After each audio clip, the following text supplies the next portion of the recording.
Hey guys, so I'm not sure if you guys are aware, but Joey, also known as TheAnimeMan, ran through Japan's apparent top 100 animes of all time. Now, I'm not going to spoil the video, so go check that out yourself, but I'm going to say that you're going to find it very surprising, much like I did. The list was just completely unpredictable, and to be honest, it was at that moment when I realized Japan's community and the international community are two completely different potatoes. So Joey decided, hey, let's make an international poll. Now I want to quickly say, if you haven't already made your picks for the list, I highly encourage you go do that.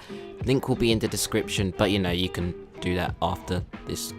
I mean, you can go now, just come back. So, yeah, just don't leave. So then I thought, well, why don't I make a video about the top 5 I picked and also let it serve as a top 5 recommendation to anyone that's looking for any cool shows. I want you guys to remember also, these are my opinions. I know it's painfully obvious to say that, but sometimes this community can get really overrun by people taking everyone's opinion the wrong way or thinking that opinion equals fact when that really isn't the case. Everyone's top 5 is going to be completely personal, and honestly, that's what I really love about this poll. You can choose whatever you want because no one's going to really have the same top 5 lists, and if you do, then you're basic. I also thought this video would be a bit of a challenge because it really made me think. I actually don't have even a top 10 favorite anime, so thinking of a top 5 favorite was really hard. My thinking process for this wasn't so much, hey, let me just get 5 animes that are probably my favorite and put them on this list. It was kind of a, well, I like Tokyo Ghoul and Akame ga Kill and a bit of High School DxD. Yup. But would I really rank them in the top 100 animes of all time? So this was just for me personally. Some of you might just want to put your personal favorites on there, which is completely fine. Like I said, this is why this is such a good idea, because everyone just gets to put whatever they want. Anyway, enough of these side notes, let's get into it. Well, actually, speaking of notes, the first one actually goes to Death Note.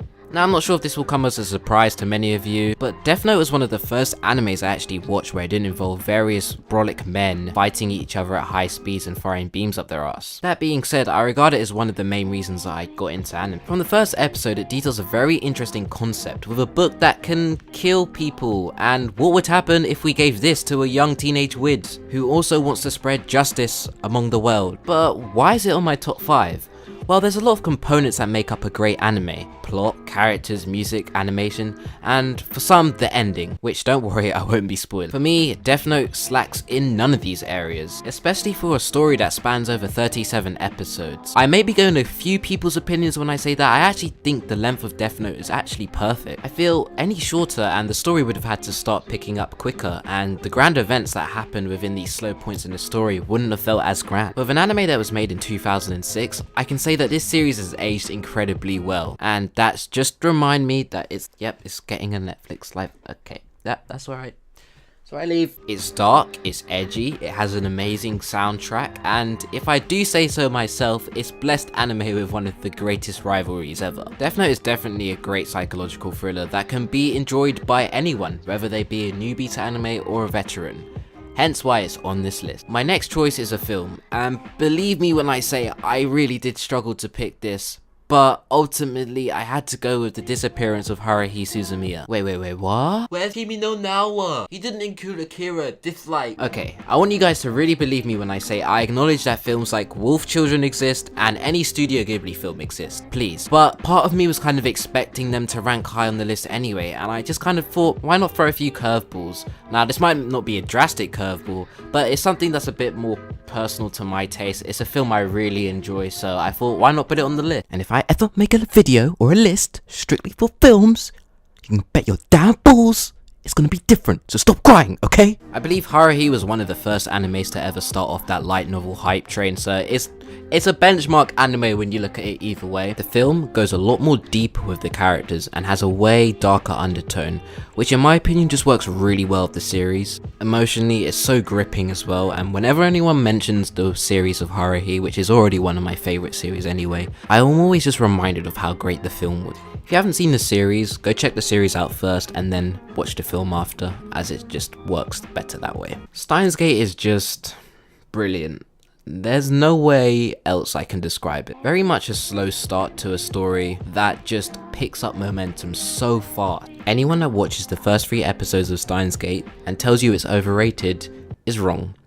And you should go grab them by the neck, put their head in the toilet, and flush it. The amount of action and emotion this series gives you within 24 episodes is honestly quite overwhelming at times. I was also a really big Doctor Who fan back in the day, and while these series aren't actually that similar apart from the time travel, I couldn't help but laugh out loud at how Okabe reminded me of the Doctor at times with his exuberant attitude to tackling problems. Steins Gate is without a doubt its own masterpiece, and I'm sure a lot of you might know what I mean by that. Now, I'm not sure what it is with animes starting slow but then ending freaking amazing, but Madoka Magica is just another one of those animes. Honestly, don't judge a book by its cover has never applied any better than a series like this. After I finished this anime, it didn't take me long to realize that Studio Shaft thought very carefully how they wanted to produce this anime, with everything being so coherent. The opening and its foreshadowing to the amazing soundtrack, and I mean it's incredible aesthetic and art style, that mosaic look, could go on forever, baby. It comes together and creates something so cinematic, it's actually incredible. Like, at points when I was watching this show, I kind of thought I was watching an anime movie rather than an anime, which is heavily ironic because there's 3 movies.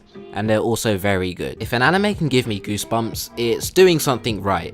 And this anime gave me goosebumps every time. Honestly, for my last pick, I'm not sure how this is going to go down. I'm happy with the pick, but I'm also just interested to see whether this ranks or not. And if it does rank, where it will rank. My last pick goes to Parasite the Maximum.